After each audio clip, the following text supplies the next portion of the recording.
వరంగల్ జిల్లా పాలకుర్తి నియోజకవర్గంలో టెన్షన్ వాతావరణం ఏర్పడింది. పోలింగ్ కేంద్రాల వద్ద ఉద్రిక్తమైన వాతావరణం ఏర్పడింది.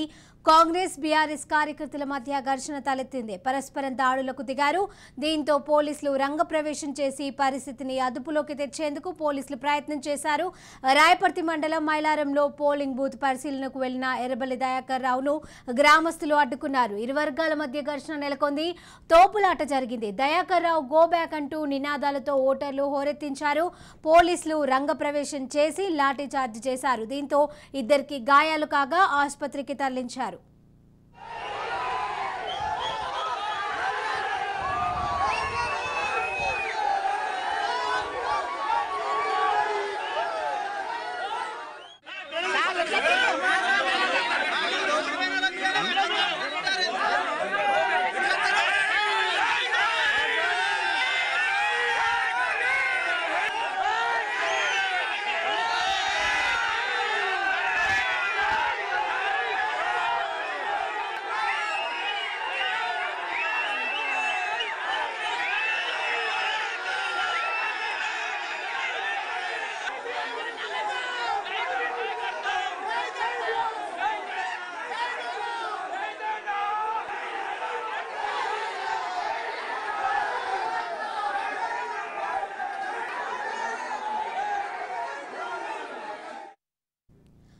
వరంగల్ జిల్లా పాలకుర్తి నియోజకవర్గంలో టెన్షన్ వాతావరణం ఏర్పడింది. పోలింగ్ కేంద్రాల వద్ద ఉద్రిక్తమైన వాతావరణం చోటు చేసుకుంది. ఇక దీనికి సంబంధించిన అప్డేట్స్ మా ప్రతినిధి సతీష్ అందజేస్తారు. సతీష్, చెప్పండి.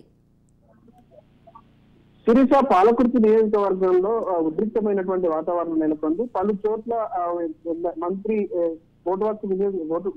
పోలింగ్ కేంద్రాల పరిశీలనకు వెళ్ళినటువంటి సమయంలో అక్కడ ఉన్నటువంటి కాంగ్రెస్ కార్యకర్తలు ఓటర్లు నిలదీసేటువంటి పరిస్థితి ఉండడంతో ఉద్రిక్తమైనటువంటి పరిస్థితి నెలకొంది.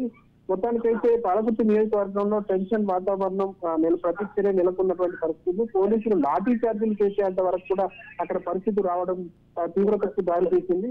మొత్తం కాంగ్రెస్ పార్టీకి సంబంధించినటువంటి కార్యకర్తలు బీఆర్ఎస్ కార్యకర్తల మధ్య తీవ్రమైనటువంటి తోపులాట ఘర్షణ చోటు చేసుకుంది. రాయపర్తి మండలంలోని మైలార గ్రామంలో పోలింగ్ బూత్ పరిశీలనకు వెళ్ళినటువంటి మినిస్టర్ దయాకర్ రావును గ్రామస్తులు అడ్డుకున్నటువంటి పరిస్థితులు. దీంతో అటు బీఆర్ఎస్ వర్గాలు, తర్వాత కాంగ్రెస్ చెందినటువంటి వారు, గ్రామానికి చెందినటువంటి ఓటర్లకు మధ్య తీవ్రమైనటువంటి వాగ్వాదం చోటు చేసుకుంది.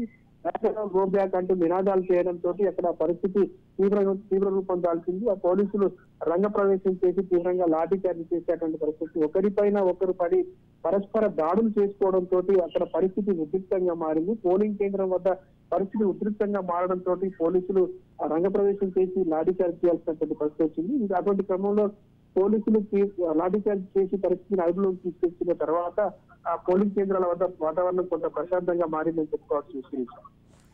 Right, thank you Satish.